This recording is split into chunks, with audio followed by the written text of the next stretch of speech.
Boa tarde, pessoal. Obrigada, João. Bom, hoje nós viemos aqui para falar um pouco para vocês sobre o Machine Learning. A nossa agenda, rapidamente, a gente vai falar um pouquinho sobre a Cadastra, vamos dar uma introdução sobre o Machine Learning e falar como ele funciona em cada uma desses 4 itens, que são audiências, lances, criativos e mensuração. Bom, somos da Cadastra. Nós somos pioneiros. Por isso, somos especialistas. Nós somos performance first. Por isso, nós entregamos performance não somente em campanhas de marketing digital, mas nós entregamos performance em tudo o que fazemos. Porque performance geram dados. E dados, quando analisados, eles geram inteligência. No início desse ano, recebemos o prêmio de Agência do Ano do Google. Esse prêmio, ele é o Smart Challenge. O que foi o Smart Challenge?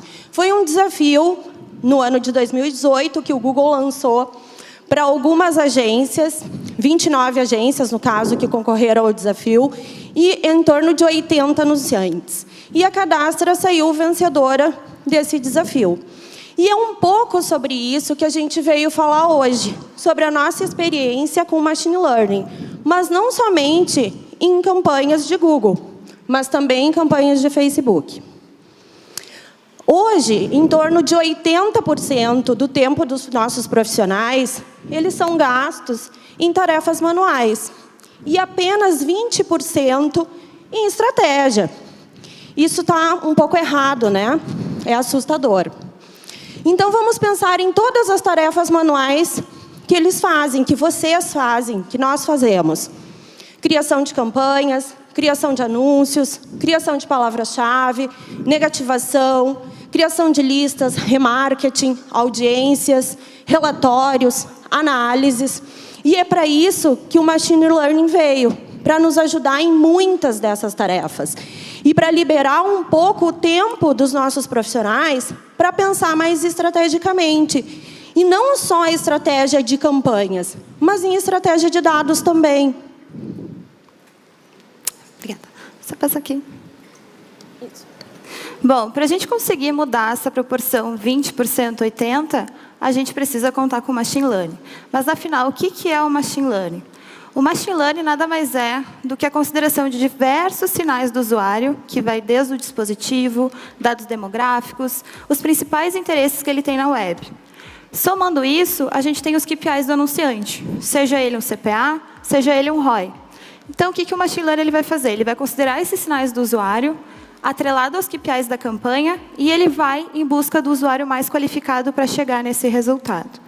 Então, humanamente, é muito difícil da gente conseguir acompanhar todos esses sinais. E cada vez mais a gente precisa ir atrás do resultado de forma mais rápida. E com a quantidade de dados que a gente tem hoje disponível no mercado, o profissional digital ele tem que estar atento a fatores como pensar no público, quem são as personas da marca, a mensagem que a gente vai passar para essas pessoas e, principalmente, o contexto, que cada vez mais importa nesse cenário. Como que funciona o Machine Learning nas campanhas de search? Hoje, as campanhas de search, elas passam a ser muito mais simplificadas. Por quê?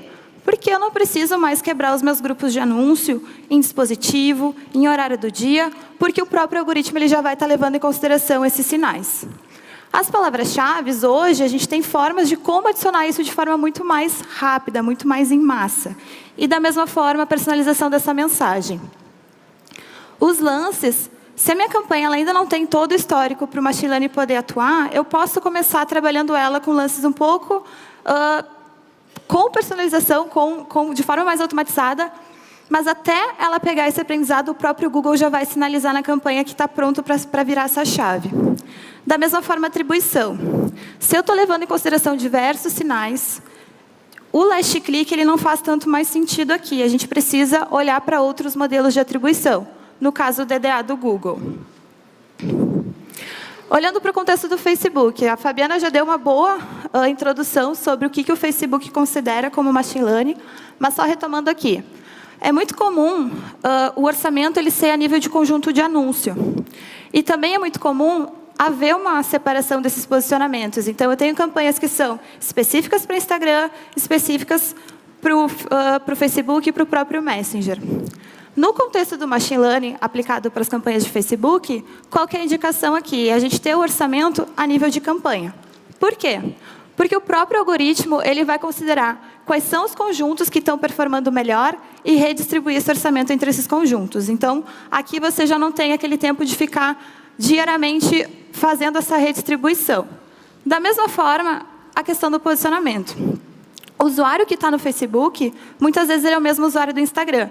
Só que, dependendo do contexto, se você separa esses posicionamentos em campanhas diferentes ou em grupos diferentes, você está deixando de dar sinais importantes para o algoritmo. Então, a recomendação é trabalhar com o orçamento a nível de campanha e todos os posicionamentos. Quando você trabalha com posicionamento automático somado ao orçamento a nível de campanha, você vai conseguir trazer resultados mais rápidos e de forma muito mais automatizada. Bom, então, nós temos uma nova lógica para trabalhar com campanhas. E dentro dessa nova lógica, a gente pode pensar em 4 itens, que são audiências, lances, criativos e mensuração. Dentro desses 4 itens, nós podemos contar com ferramentas de machine learning para nos ajudar a trabalhar e deixar um pouco o trabalho manual de lado.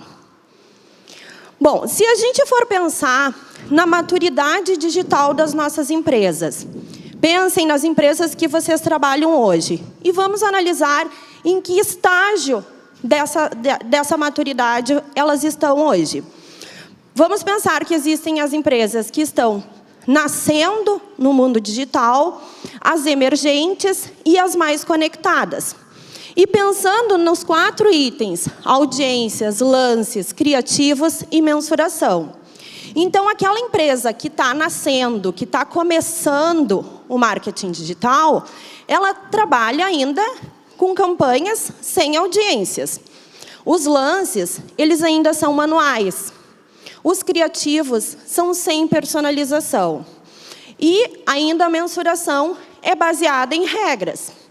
Quando a empresa ela já está um pouco mais à frente nessa maturidade digital, as audiências já usam listas de remarketing. Vocês já usam listas de remarketing, quer seja via GA ou via pixel de remarketing mesmo. Os lances, eles são semi-automáticos. Os criativos, eles já são personalizados para aqueles públicos-alvos. E a mensuração já é baseada em dados, o famoso DDA do Google.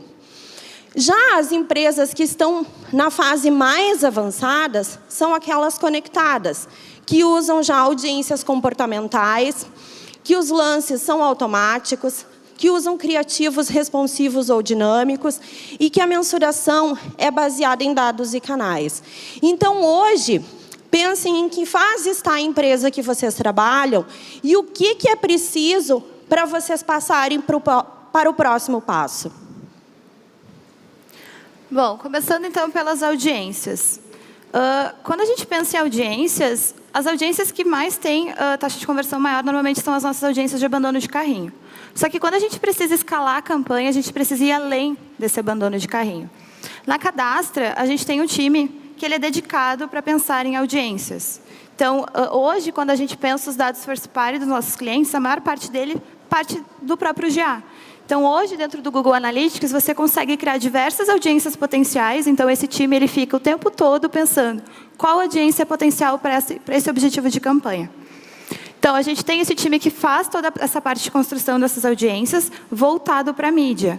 Então, no caso de clientes que têm o GA versão gratuita, a gente consegue mandar essas audiências para o Google Ads. Se o anunciante ele já tem a versão paga do Google Analytics, a gente consegue mandar essas audiências também para a DSP do Google para fazer a compra programática, que é o DV360. Como é que a gente faz essa criação de audiências? Basta ter um acesso admin. Então, se você tem acesso admin, você consegue. Na parte de configurações, em audiências, você consegue visualizar todas as audiências que já tem criado na sua conta. E você consegue ver também para qual destino da conta do AdWords essa audiência está sendo enviada. Bom, o que a gente pode considerar como filtro para fazer a criação dessas audiências? Desde dados demográficos, dados por dispositivo, data de primeira sessão. Esse filtro ele é bem interessante se você fizer ele atrelado ao seu calendário promocional. Por exemplo, Black Friday. Normalmente, em épocas de Black Friday, você tem lá um budget separado para levar tráfego para o seu site. E grande parte desse tráfego ele é um usuário novo. Então, em épocas sazonais, como a Black Friday, você pode já deixar criado uma audiência que considera esse usuário que está visitando o seu site nesse período. Você já manda essa audiência direto para a sua conta do Google Ads e você pode fazer ações para todo mundo que chegou no seu site e não converteu, você pode mostrar uma ação de prorrogação. Ou mesmo se essa pessoa converteu e você tem um cupom de incentivo de segunda compra. Então, você já pode deixar isso automatizado e criado para só ativar a sua campanha. Bom, para clientes que também usam a versão premium do GA, a gente consegue subir o CRM dele. Então, se é um e-commerce que tem loja física e quer trabalhar os dados de quem comprou na loja física dentro do Analytics, você consegue fazer o upload desses dados dentro do GA. Claro que para fazer esse upload, você precisa registrar o user ID desse usuário, porque se ele não passar pelo seu site, você não vai conseguir dar o match. Mas uma vez que esse usuário, que é comprador da loja física e acessou o seu site, se você fizer o upload desses dados há poucos dias atrás, e se esse usuário ele passou pelo seu site, você vai conseguir dar match e encontrar ele no digital. Bom, a gente já falou sobre audiências. Agora, a gente vai falar um pouco sobre lances e como ele pode ajudar no nosso dia a dia. Até hoje, como que a gente fazia? Até hoje, até o ano passado, como que a gente fazia a alteração de lances no Google? A gente via alguns resultados baseado em palavra-chave ou em grupo de anúncio, baseado em alguns sinais, que são eles, por exemplo, dispositivos, dias da semana, horas do dia, interesse, local, e assim a gente fazia as alterações de lance. A gente podia dar 20% a mais num dia da semana, 15% a menos em outro, 5% a mais em algum horário. A gente podia alterar o lance do dispositivo, mais 50%, menos 50%. Tudo isso baseado no nosso resultado. Mas a gente fazia essa alteração manual e a análise também. Então, beleza, hoje eu fui lá e fiz uma análise e fiz uma alteração de lances. Daqui 2, 3 dias eu vou fazer uma análise e ver como que foi esse resultado dessa minha alteração. Dependendo do que foi bom, eu mantenho. O que foi ruim, eu faço uma nova análise e uma nova alteração. E era assim que funcionava. Com o Machine Learning e o Smart Bidding, a máquina ela consegue ler uma série de outros sinais, não só esses que a gente, humanos, conseguia analisar. Então, a máquina consegue ler também dados demográficos, browser, dispositivos também, público-alvo e uma série de outros sinais. Qual a grande diferença? Que ele faz análise muito mais rápido que nós. Ele faz análise a cada leilão. Então, a máquina consegue mudar com muito mais agilidade do que nós, que íamos lá e fazíamos, por exemplo, uma análise 2, 3 vezes por semana e fazíamos a alteração e ainda tínhamos que reanalisar se o resultado estava bom ou não. Então, com todos esses sinais, é muito difícil competir com o Smart Bidding. Aqui eu trouxe uma tabela comparando os 4 tipos de lance dos lances inteligentes do Google, que são o eCPC, o maximizar conversões, o TCPA e o TROAS. Vamos falar um pouquinho sobre o TCPA e o TROAS. Por quê? Eles têm um número mínimo dentro de um período onde eu posso colocar eles para rodar dentro de uma campanha.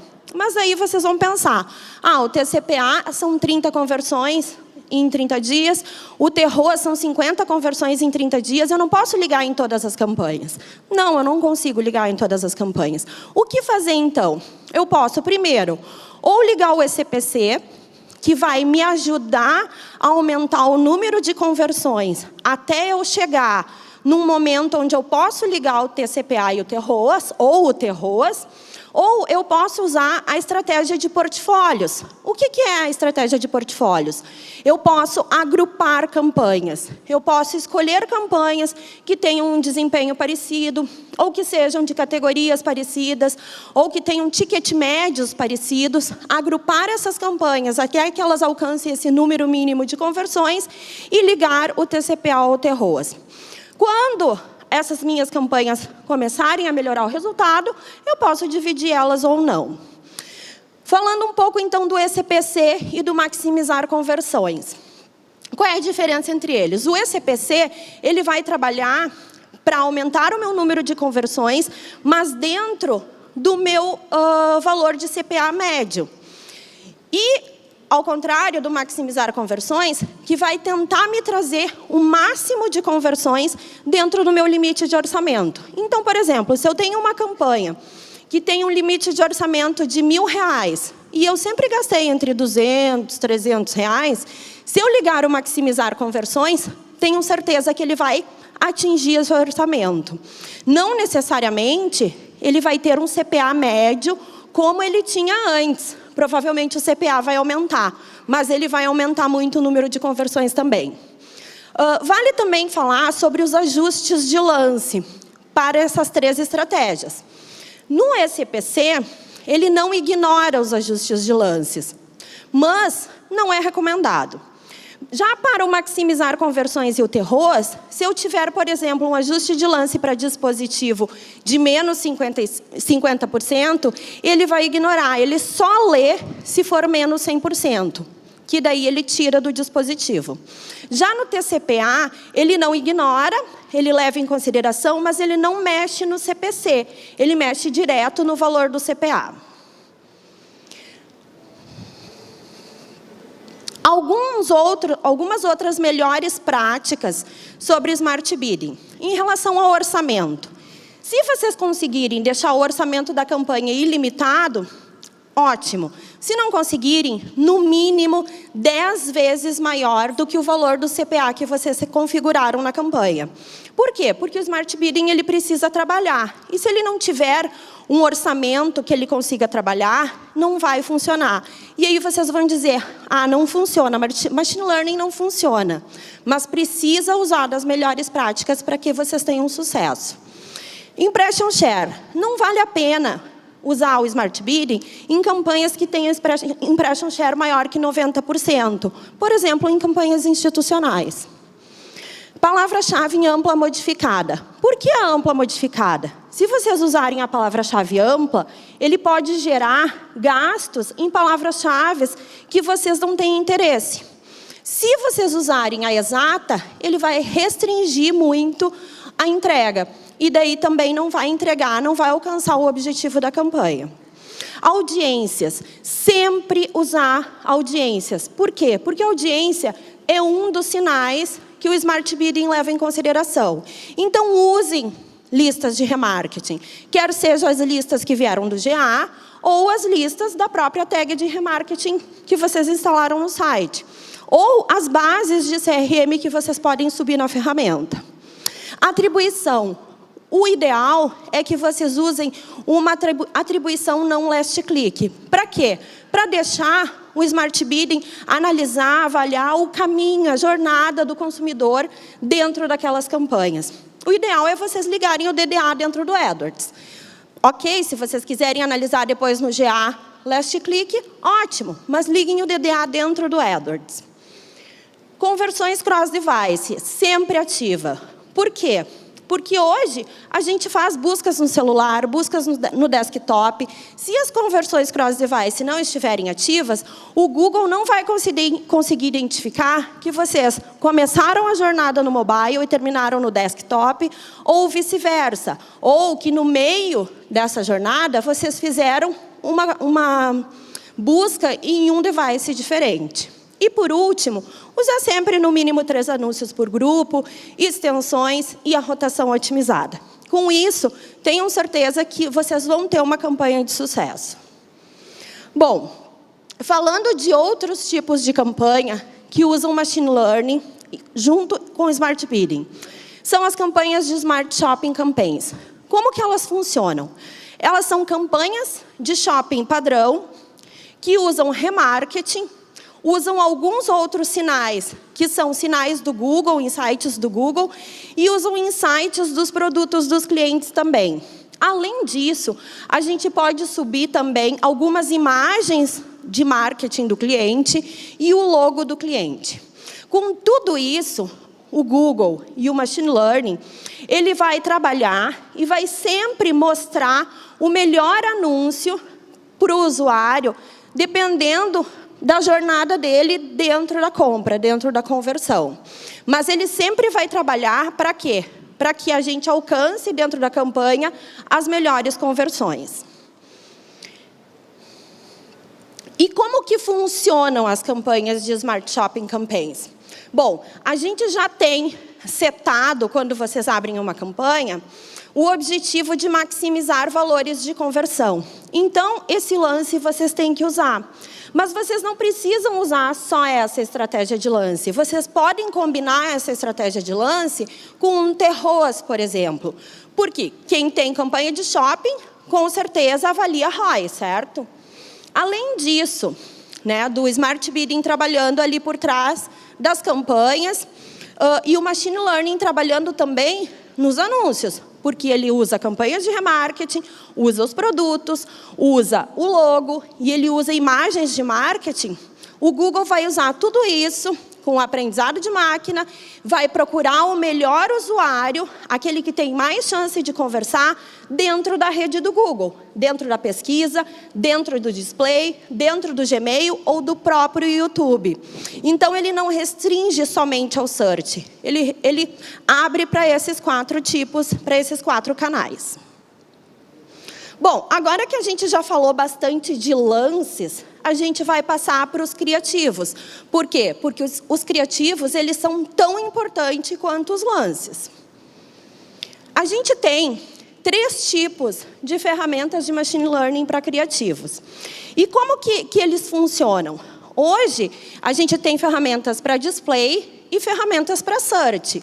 E em ambas, a gente pode testar títulos, a gente pode testar descrições, a gente pode testar logotipos, e o Google vai sempre, através do Machine Learning, testar a melhor combinação de elementos para cada usuário, sempre para cada leilão. Então, a primeira ferramenta é o Responsive Search Ads. Como é que até hoje a gente fazia otimização de anúncios? A gente subia lá no Google, para cada grupo de anúncios, 4, 5 tipos de anúncio e analisava sempre por CTR ou por taxa de conversão. Hoje, a gente, com o Responsive Search Ads, pode subir até 15 títulos e 5 descrições. E o Google vai rotacionar isso conforme forem os melhores resultados. E vai entregar para cada palavra-chave pesquisada o que combina melhor com aquela palavra e para cada usuário o que está melhor na sua jornada do consumidor. Além disso, o RSA, ele é um dos anúncios que aparece 3 títulos e 2 descrições. Tá? E quais são as melhores práticas? Tá? Como a gente pode subir 15 títulos e 5 descrições, a gente tem que subir o máximo que a gente puder de títulos e descrições. E sempre esses títulos e descrições, a gente tem que tomar cuidado para que elas combinem sozinhas e para que elas combinem em conjunto. Sempre usar nesses títulos e nessas descrições promoções, call to actions, produtos que tenham algum diferenciais, tá? Diferencial competitivos, vantagens.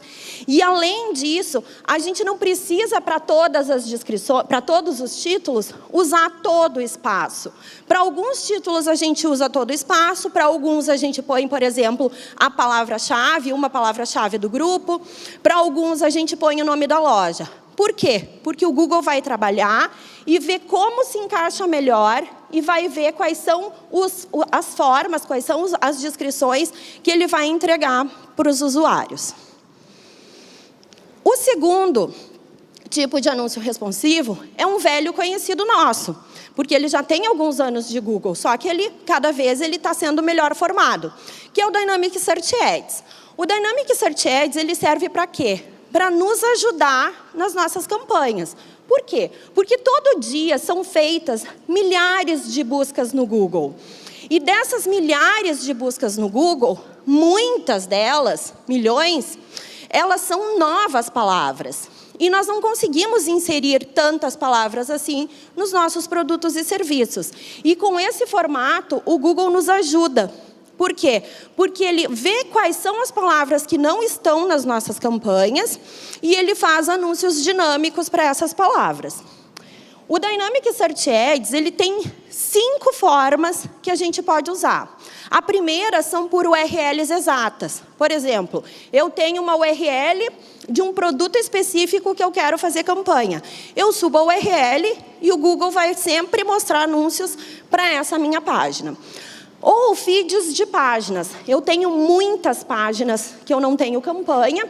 Eu vou pegar todas essas URLs, vou subir num arquivo e o Google vai cobrir essas páginas para mim. Ou as páginas de destino dos meus próprios anúncios de campanha. Por quê? Porque eu não vou conseguir fazer todas as palavras para esses meus grupos de anúncio. Então, o Google me ajuda a cobrir essas palavras. Ou categorias de produtos. Por exemplo, eu tenho um site de uma loja de sapatos e eu quero fazer, por exemplo, para a categoria sandálias. Eu escolho a categoria sandálias e o Google vai me ajudar a fazer campanhas para essa categoria de sandálias. Ou todas as páginas do meu site. Mas quais são as melhores práticas para o DSA? A gente sugere sempre começar por páginas de destino de suas campanhas. Por quê? Porque a gente parte do princípio que essas páginas de destino, elas já estão nas campanhas de vocês. Portanto, elas devem ser as mais importantes, ou elas devem ser muito importantes para vocês. E como vocês não conseguem cobrir todas as palavras-chave, vocês podem usar o DSA para ajudar vocês a cobrir o maior número de buscas para essas páginas e para esses produtos. E o último deles, que é o Responsive Display Ads, que ele funciona exatamente como no Search, mas no Display. No Search eu subo descrições e títulos, no Display eu subo descrições, títulos, logo, imagens, vídeos. E o Google vai trabalhar sempre para fazer o maior número de anúncios e para mostrar eles em muitas páginas. Por que ele me ajuda? Porque eu não tenho tanto trabalho de subir e ter um grande portfólio de peças. Tá? Eu não tenho que cuidar esse meu portfólio de peças tanto. E, além disso, o meu alcance com o Responsive Search Ads, ele é muito maior. Por quê? Porque se eu subir manualmente, eu não vou ter todos os formatos. E com o Responsive Display Ads, o Google ele vai aumentar o número de formatos. Por quê? Porque eu posso aparecer, por exemplo, em sites que só aceitam anúncios de texto. Ou eu posso aparecer em sites, por exemplo, com anúncios nativos. Então, eu consigo aparecer em muito mais sites. Além disso, é aliado ao Machine Learning e ao Smart Bidding. E quais são as melhores práticas? Sempre usar um call to action nessas imagens, nos títulos. Sempre ter pelo menos 5 títulos, 5 imagens, um logo e um título longo. Tá? Tentar não sobrepor as imagens, tentar que os logotipos e as imagens elas sejam de alta qualidade. Bom, mensuração. Ficou por último, mas também é um dos assuntos que são mais importantes. Toda essa quantidade de sinais que você está levando para o algoritmo, você tem que entender esses pontos de conversão, esses pontos de impacto. Então, a mensuração ela acaba sendo muito importante. Qual que é a principal diferença entre a mensuração baseada em regras em comparação com a mensuração baseada em dados? Então, quando você entra no Google Ads, você tem 5 modelos disponíveis de atribuição baseada em regras, que é o First Click, o Time Decay, o Linear, o Position e o Last Click. Cada um desses modelos eles já são pré-configurados, então você pode testar e escolher qual que faz mais sentido para o seu negócio. Em comparação, o modelo baseado em dados, ele é um modelo que ele é um cálculo matemático, então ele não é um modelo pré-configurado. Ele vai dar pesos diferentes para cada um desses pontos de contato. Então, cada jornada do usuário, ele vai identificando as taxas de conversão e atribuindo pesos para cada uma dessas jornadas. Então, ele é um modelo muito mais flexível e adaptado. Bom, como é que funciona a atribuição no Facebook? No Facebook, não existe um modelo baseado em dados, mas também você pode ver diferentes modelos baseados em regras, alguns similares ao do Google e outros que são diferentes, que são próprios do Facebook. No Facebook, acho que essa aba de atribuição ela é pouco explorada hoje, mas ali você consegue ver o quanto que o Facebook está assistindo nas suas conversões. Aqui é um exemplo de adições ao carrinho. Então, do total de 17 mil adições ao carrinho, o Facebook teve crédito nessa jornada. Então, você consegue testar diferentes modelos, você consegue escolher qual que é o modelo que faz mais sentido, você consegue ver também a nível de campanha e conjunto de anúncio. Da mesma forma, você consegue ver qual que é a conversão que é mais importante para você, para aquela campanha. Pode ser uma conversão no e-commerce, pode ser um cadastro de lead, você pode ir alterando, e essas conversões elas são com base no que você está mandando através do seu pixel. Bom, mas para finalizar, que é a pergunta acho que todo mundo quer saber, o Machine Learning ele gera resultado? Quando eu começo a trabalhar com Machine Learning, eu começo a ter um incremento de receita, o meu CPA, o meu ROI, ele tem um aumento? O que acontece quando eu passo a utilizar isso? O Machine Learning ele vai gerar resultado, mas para ele conseguir gerar resultado, ele precisa depender de 3 fatores principais. O primeiro deles são as conversões. Se o seu pixel não está bem implementado, se você não confia nos dados que você está passando para o algoritmo, ele não vai conseguir otimizar a sua campanha e trazer o resultado real que você precisa. Além disso, através do pixel, você pode enviar diversas variáveis para dar mais dados para o algoritmo e dar mais poder para ele conseguir ir atrás do resultado. Da mesma forma, o lance. Você precisa trabalhar com lances mais automatizados. Você precisa dar o poder para o algoritmo ir em busca desse usuário mais qualificado. E o criativo, que quando a gente fala em criativo de qualidade, o layout ele importa sim, mas mais do que o layout, a mensagem ela é importante. Então, não adianta você segmentar a sua campanha em diversos grupos com audiências super segmentadas se você está comunicando a mesma coisa para cada um delas. E existem diversas pesquisas no mercado que falam que o peso do criativo no sucesso da campanha ele é um fator decisório. Então, você pode estar com a audiência mais qualificada, utilizando o Machine Learning, mas se o seu criativo ele não é específico, se ele não conversa com o seu target, o grande não sucesso da sua campanha, ele acaba pesando muito. Então, são diversas pesquisas que falam sobre isso. E, por fim, quando a gente passa a trabalhar com Machine Learning, a gente acaba tendo muito mais tempo para pensar em áreas muito mais estratégicas, que antes a gente não dedicava tanto tempo para elas. E a gente espera que aqueles 20% ele vire 80%. E isso vai ser um resultado positivo não só para quem está comprando mídia, mas principalmente para quem está sendo impactado por ela. Muito obrigada. Obrigada, pessoal.